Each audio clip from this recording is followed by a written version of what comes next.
the operations manager of Captain Anderson Marina, and Drew Sloan, a fellow at the Truman National Security Project. Now, like all witnesses, your written testimony will appear in full in the hearing testimony record, so I ask that you keep your oral statements to 5 minutes, as outlined in the invitation letter you receive. Our microphones are not automatic. You'll have to push the button to activate them. And the timing lights work such that in the last minute the light goes yellow and turns red when your testimony needs to be completed. At this point, Ms. Borelli, I would ask that you begin. Thank you for being here. Thank you very much for this opportunity to testify today. My name is Deneen Borelli. I'm a full-time fellow with Project 21, Freedom Works fellow, and a Daily Caller columnist.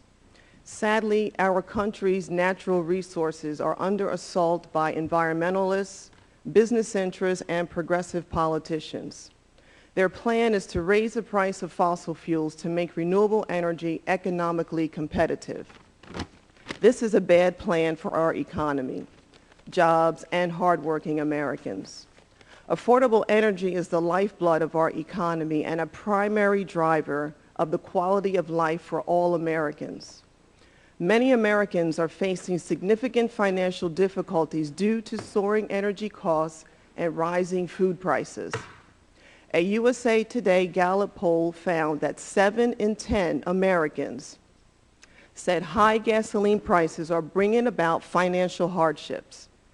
Lower-income families are hardest hit by soaring energy prices. A recent study concluded that lower-income households are paying nearly a quarter of their income for energy costs. High energy prices are now reverberating throughout our economy.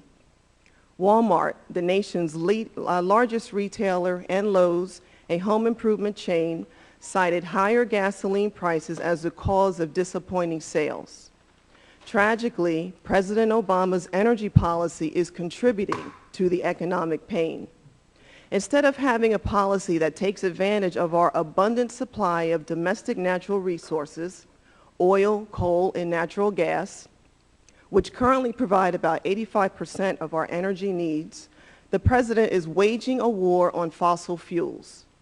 The President's energy policy is to discourage the use of fossil fuels through regulations that raise the cost of their use and to reduce supply by blocking development of our natural resources.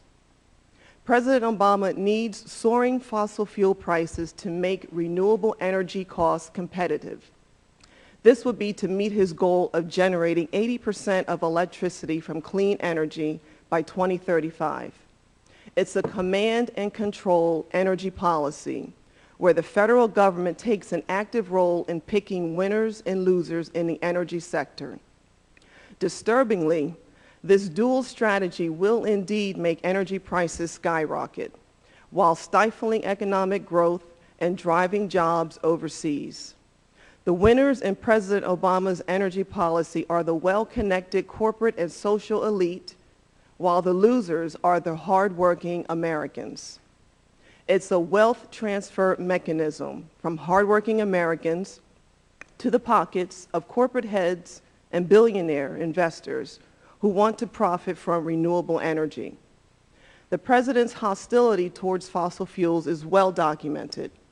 While running for president, then Senator Obama said his cap-and-trade energy policy would make electricity rates skyrocket.